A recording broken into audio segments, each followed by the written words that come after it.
kwesinye isiganeko esahlukileyo phayiqunu kudutyulwe ke abantwana abayi-7 nalapho kuthiwa kungene abarhanelwa babadubula nalapho isiseka abana sikasazi kudutyulwe kwabulawa abantu abasixhenxe equnu phezolo logama eBhityi kubulewa abanye abathathu kwaphezolo. This is not about football. So the whole conversation about we are supporting Team A and not Team B is a misguided conversation. Inkosi Mazole isicaka sivumile samkele nani babukeli bejelo iDTT ndingaphosisanga maseko mandikawulendi warhuqa. Ummandla waseBhityi icebo kuhle eMthatha eMpuma Koloni usanxunga uphela emva kokuba uphinde kwakho kwagutyungelwa kokudutyulwa kubulawa abantu kulo mmandla. Iziganeko ezimbini zodubulo zisube imiphefumlo elishumi yonke ngobusuku obunye. Kudutyulwe kwabulawa abantu abasixhenxe equnu ngelixa amalungu amathathu osapho edutyulelwa ngcolungele kwiziphaluka saseThantseka eBhityi. Simlisa umzimba nokhwanqisayo equnu amadoda amane nabasetyhini abathathu badutyulelwa ngcolungele. Imizimba yabo ibhaqwe inkondekazi engumnikazi walomzi. Uthi uve izithonga zompu kwizithuba zikabhadakazi kodwa wayakukhangela ekuseni. Abahlali bona bathi ziziyobisi zonke unobangela walento. Ayayazi bakuthembisa drugs. Ababamba namhlanje baphume ngomso. Ababambe namhlanje baphume ngomso. Hayi abantwana bethu bona baphelile zi-drugs. Ukunathi Ncedani ubhujelwe ngabantakwabo ababini usakhele nonkululeko kwakunye nomzala wakhe koluhlaselo. Kubhlungu ke noba bengabulawanga zi-drugs but babengafanga because of into edibanisa ne-drugs ukuswelekelwa akubakho mnandi. Ukanti kuThantseka kubulewe amalungu amathathu osapho lunye, inkondekazi, intombi yayo kunye nomzukulwana wayo badutyulwe babulawa. Esiseleko senzeke kufuphi nosapho lwakwamXada nalo olwadutyulwa labulawa ngoNovemba wonyaka ophelileyo. Isiphatha kabuhlungu kakhulu. Kushiwa ifamily yonke ngexesha elinye. Kuthiwa zithe tshitshilili iziyobisi kummandla waseMthatha. Siyi-King Sabata Dalindyebo siyalunida ungenelelo ngakumbi national amapolisa afocuse kakhulu azasincedisa ukususa le crime engaka related with the drugs. Kwesinye isiganeko esahlukileyo phayiqunu kudutyulwe ke abantwana abayi-7 nalapho kuthiwa kungene abarhanelwa babadubula nalapho isiseka abana sikasazi kodwa ke nalapho sivuleke amatyala okubulala. Emva kokudutyulwa kosapho lwakwamXada, umphathiswa wamapolisa uBhekicele wathi kuza kuphuculwa isikhululo samapolisa eBhityi ukuze sikwazi ukuqubisana nolwaphulo-mthetho kulo mmandla. Kwiindaba ze-SABC ndingufundiswa Mhlekude eBhityi. Abahlali baseHammanskraal ePitoli bamemelela ukuba kongezwa amapolisa abonakale kwindawo yabo exakweli lwaphulo-mthetho. Namhlanje abe-agente zokuthintela ulwaphulo-mthetho bebeqhuba iphulo lokuthintela ulwaphulo-mthetho bencedisa isikhululo samapolisa salapha ukuthintela iziganeko zolwaphulo-mthetho njengokudlwengula, ukuqhekezwa kwezindlu nezinye. Ngaphambili umphathiswa wamapolisa umnumzana Bhekicele wayichaza iHammanskraal njengekukhonya ukudlwengulwa kuyo. Oku kusemva kokuba isikhululo samapolisa saseThemba kwakilwa ezona ziganeko ziphezulu zodlwengulo kweli kuso. Abahlali baxhalabile.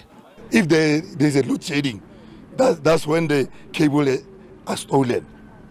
Then please, I'm asking from the police department, let them be here at night. Maybe come once or twice for operation. Iphahlaphahla yamapolisa kule ngingqi ikhokelele ekubanjweni kwabarhanelwa ababini abasolwa ngokuba imoto.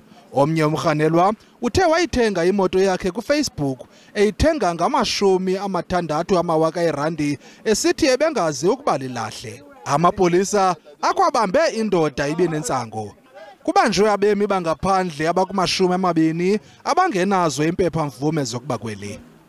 I can tell you that crime here is a little bit stubborn. We are trying our level best, but it is a little bit stubborn. Ukanti abahlali babelunyukisiwe ngaphambili ukuba bangathengi ngoqhagamshelwano lwale mihla kuquka nokuqale ubhatale ungekaqinisekisi ngobumsulwa bento oyithengayo. Emva kokuba yenzi bibambe ilirhutla urhulumente uzeke emzekweni ngokubamba indibano kwindawo yendwendwe yobongameli ePitoli ngelokushukuxa eyona miba engundoqo kurhulumente kulo nyaka. Ezi ngxoxo zisekelwe kwimiba ibishukuxwa kwilirhutla ye-ANC edlulileyo nequka ingxaki yezamandla kweli. Masicaphule umphathiswa kwiofisi yobongameli umnumzana Mondli Gungubele ethethe ngeli gugulo likarhulumente. Njengoba lo rhulumente Tata Ramaphosa waqala ngo-2019 unomgomo owathatha izigqibo uba uzawuqhuba ngenjongo zokuba xa uthe lo mgomo waqhutywa uza kuhlaziya isimo okanye uphuhlise uluntu. Zininzi into ezikhoyo apho ukulwa indlala, phuhliso, uqoqosho, imisebenzi, amaziko okufundela ukuthi ulutsha lufikele kuzo zonke ezo ndawo. Qho unyaka nonyaka iqumrhu le cabinet liyahlangana liqwalasela uba siqhube kanjani nakuloo nto. Silapha ke ngoku uba sikunyaka wokugqibela wale term eqale ngo-2019 ngoba urhulumente unika iminyaka emihlanu.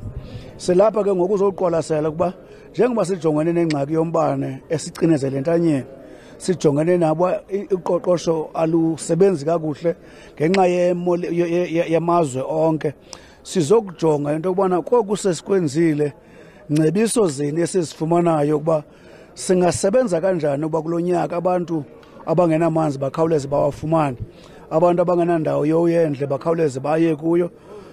Noko inani labantu bafumana imisebenzi libe ngathi liyenyuka, noqoqosho libe ngathi luthatha amagxathu aphezulu. Sizokuqwalasela ezo zinto ke apha. Kwalapha ezindabeni abaqhubi KwaZulu-Natal bayakuchaza ukubuyiswa kwenhlawulo kwi-toll gates umvoti nasothongati de kulungiswa indlela ezonakaliswa zizikhukhula kunyaka opheleleyo. Kodwa masithuma umuntu onevenkileni kuqala.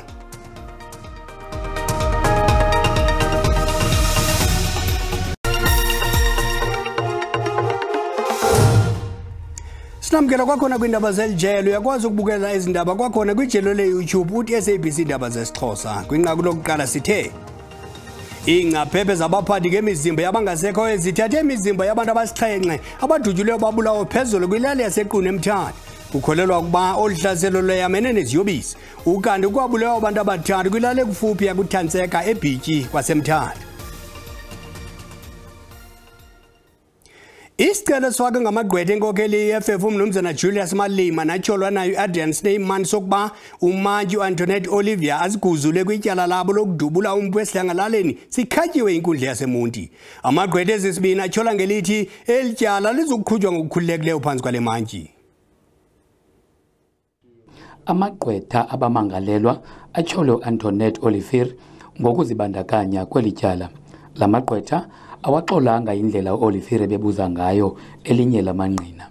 Athi ukhangeleka njengomntu onenjongo zokuba abatyholwa bafunyaniswe benetyala.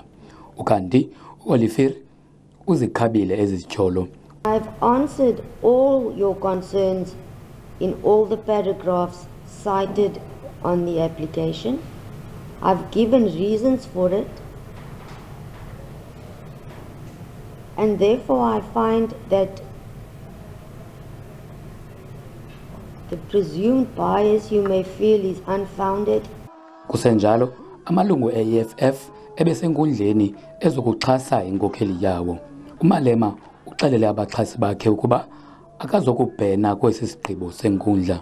When she refused to recuse herself and she said, because I'm refusing to recuse myself, you can take me on review to High Court. We said, we are not going there. We are together now. Let's proceed. Ukanti ngethuba kuqala ukuxoxwa kweli tyala, amagqwetha abamangalelwa khange aphumelele kwilinge lawo lokuba kuxoxwe ukuba lo mfanekiso ushicilelweyo ufanelekile kusini na ukuba ufakelwe njengobungqina. Ityala liyaqhuba ngolwesihlanu. Ndingulubaba lodada kwindaba ze-SABC eMonti. Lihleliselwe umhla wesine ku-August ityala lapho wayesakuba ngumongameli weli umnumzana Jacob Zuma atshutshisa bucala umtshutshisi u-Advocate Billy Downer kunye nentatheli yezomthetho Karen Mong ngokunikezela ngeenkcukacha zempilo ngokungekho mthethweni. Inkcubabuchopho yezomthetho umnumzana Melusi Xulu ithi kufanelekile ukuhlehliswa kweli tyala. The issues, they have to have time to deal with the issues which they are raising to set aside the private prosecution. Then, if they are not set aside on the 4th of August, the process for private prosecution will obviously begin.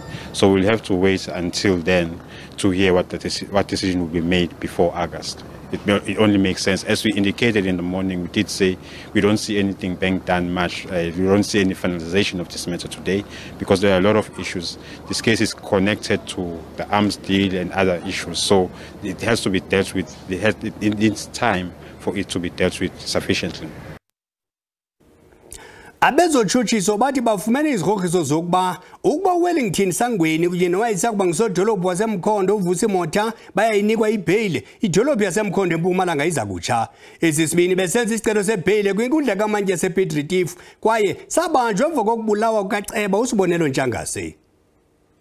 Uganda amagqwetha abo atyhola amapolisa ngokungqala amajelo endaba kunye noluntu ngamampunge esithi aba babini babandakanyeka kubulaweni kwabantu abathathu ngomhla we-13 kuJanuwari. Isicelo sebheyili sihleliselwe umhla wesithandathu kule nyanga ngelixa bona besalala beqamele ngenqindi ziseleni. Masicaphule izimvo zabantu kwikhasi lethu leWhatsApp. South Africa iyaphela i-unemployment rate ne-load shedding abantu bayasokola bane-qualifications ne-skills. Hayi lelinye ilizwe elisiphila kulo zange ndiyibone into enje. Bebona ukuba intswelangqesho u-Eskom utyala i-billions of rands kodwa bona bayoxhasa amanye amazwe. Hayi bo rhulumente, hayi bo, hayini ungayenza njani loo nto leyo mfana sidinga imisebenzi apha ekhaya? Inkcitha mali nje leya 1 billion izawunikwa iqela ndingayazi into bangabana kutheni sijamele nekangaka nezomnotho nalo danyacimi wombane. Ngicabanga ukuthi njengezwe lase South Africa sikulungela ukuthi singa-investa ngemali engaka kunabantu abalambile, kunabantu abakhahlanyezwe ezikhukhula namanje abangakalitholi uphahla lokuhlala. Yenzeka kanjani nalonto umsasazi?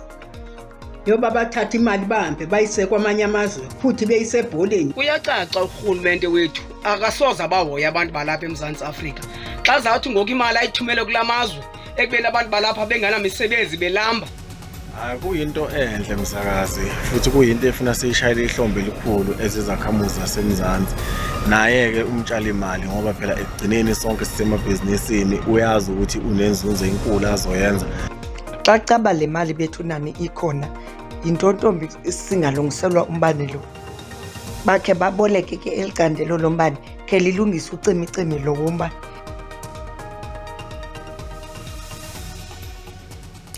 Uganda ababukeli bebephefumula ngengxelo yemali ekutyholwa ukuba kuza kubonelelwa ngayo iTottenham Hotspur. Xa sihlabela mgama sithi bazikhaba ngawomane abaqhubi izindudulo zokubuyiselwa kokuhlawulelwa indlela kwi-toll gates eziphakathi komvoti kunye nasothongati ku-N2 kude kulungiswe nendlela eyonakala ngelixa lezikhukhula kweliphondo. I-toll fees zanqunyanyiswa i-arhente yezendlela i-South African National Agency kulo nyaka uphelileyo. Lapha kusemfuleni uThongati okunebloho ku-M4. Ngelinye lamabloho asemgwaqweni u-M4 acekelwa phansi izikhukhula zangonyaka udlule ngo-April. Abashayeli abahamba kulomgwaqo nsuku zonke sebesebenzisa u-N2. Ngemuva kwezikhukhula uSanral wakumisa ukukhokha kuma-tollgate alendawo okwathiwa indlela yokuzwelana nemiphakathi ekhahlamezwe izikhukhula. Kuthiwa lokhu kwakuzosiza uhulumeni akwazi ukulungisa amabloho kanye nemigwaqo.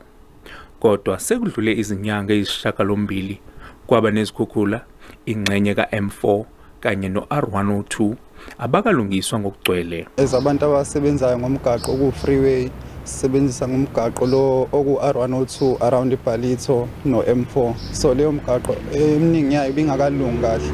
so kuyasiphoqa ukuthi we go around masibalekela lama toll gate, so it's gonna cause a big impact kuthina ukuthi sidlule ku toll gate isikhokhe every time. Njengoba sisuke sisebenzisa u-N2 siya la eduzane, petrol mningi kakhulu, uyarawunda, uyadraya kahle kahle, so ufanele uphinde udrive uphinde ukhokhe. Banezingxoxo nabakwa-Sanral ukuze kuhlehliswe isikhathi sokuqala kokukhokhwa. Lapha nje ku compensation bridge khona la engathathwa khona iLembe Chamber of Business bathi asiyokwenza asambe siyobuka ukuthi umgwaqo ulimeleka kanjani and sebaze basebenzisa ama-funds abo ukuze bakwazi ukuthi balungise lo mgwaqo. So siyacela ukuthi uSanral for now ube uthi kusimela sibone le mgwaqo ilungiswe. Umba wokulwa udushe olusekelezelwe kwisini usondele kakhulu kwinhliziyo yekapteni yamabhokobhoko uSiyamthanda Kolisi. uKolisi ebezegqebeka kwaye ubongeze icandelo labucala ukuba lifake imali kumaphulo okulwa ukuxhatshazwa kwabasetyhini nabantwana. uSiyamthanda Kolisi wazisa ithemba kuluntu lwakwilokisha sezwide. Luka Kolisi ubenenhlahla waphumelela ebomini waphinda wafezekisa amaphupho wakhe. Sithetha nje ukuphulo lokukhuthaza ulutsha nabadlali bombhoxo abasakhasayo. Sizamadoda azokwazi uthetha sincokole izinto sifuna ngazo and then into ebalulekileyo sikwazi u-unlearn izinto sisifundileyo and siyazi lokutshini into sisifundayo apha ekunyanzeleke si-address sithethe ngazo nje phambili. uSiya Kolisi wakhulela kwilokisha yasezwide kwaye ngoku ufuna ukudalela amathuba ulutsha lwalwengingqi baphume kwintsokolo. There were 3 of us that were taken at the time to go to Isawe school. I was definitely not one of the best. There were other kids who were better than me. It's just that I was the right place at the right time. And now we get taken away, we're going to go put it and we go make it and then we enrich the township, but we also get better opportunities. So what we're saying is that now you're taking the best out of the township and putting it somewhere else. But here where the other kids can look up to us and see us. Iva kamnandi, xa sibona into bangaba iziqhamo zokusebenza nzima namhlanje zifezekisekile. Loo nto leyo yawuthini kumdlana kwabanye abantwana abancinci kwenzela into yoba babe nenxaxheba abayidlalayo kwisport. Inkqubo eshicilelweyo ngobomi bakhe nenesihloko esithi Rise the Story of Siya Kolisi iza kuphuma kumabonakude ngomhla we-26 kaFebruwari. Ndinguzolani Moya weendaba ze-SABC ndiseGqeberha kwiphondo leMpuma Koloni. Masendikhumbuze into zikabawo i-SABC News iza kuphehlelela ijelo eliza kusasaza indaba ngolwimi zesintu iiyure ezingama-24 ngemini kwijelo i-GTT elivela tanci liza kusasazela inkqubo-ndaba nokuqhubeka epalamente ngolwimi lwenkobo eza ngomso ziza noogxa bethu ngesiZulu ube ngomdiya ucima umlilo makube chusi sibehele.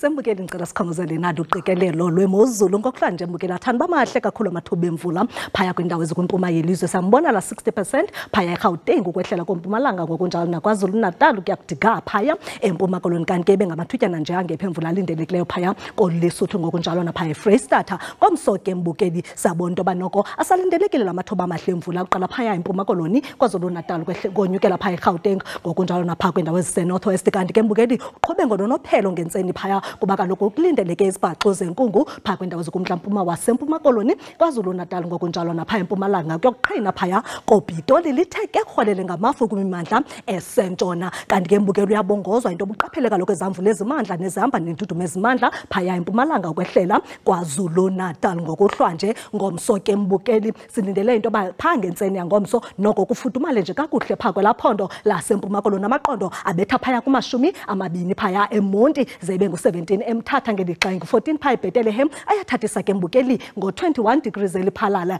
ngelixa silindele u-22 phaya ePhalaborwa kanti ke xa sijonga kwimimandla esentshona into yoba izinto zimi njani na ndikatsho khona ndithi noko lihle izulu ngu-16 eKapa Lodumo nasevostile kanti ke ngu-18 pha eSpringbok ziyathathisa amaqondo ngo-19 eUppington xa hlabela mgama sijonga ngomso kufudumele kakuhle ngo-28 pha koKales River eBellville eKapa phaya ziyathathisa amaqondo kufudumale kakhulu ngo-35 evostile nasefredendal alitshisi likhupha intlanzi emanzini Mbukeli phaya eUppington ngo-37 kanti ke uba usemahikeng lindela nje u-27 omhle Mbukeli ku-25 omhle phaya koVetlisi ukuyongena kokomani kozibeleni phaya ze icofa imvaba kuphole kakuhle ngo-24 kanti ke nakomcunkcuzo kosijula phaya silindele imozulu epholileyo eMthatha nakhona ke lihle izulu ngo-24 kanti ke naphaya eMonti silindele u-24 degrees Celsius. Kamnandi mawethu.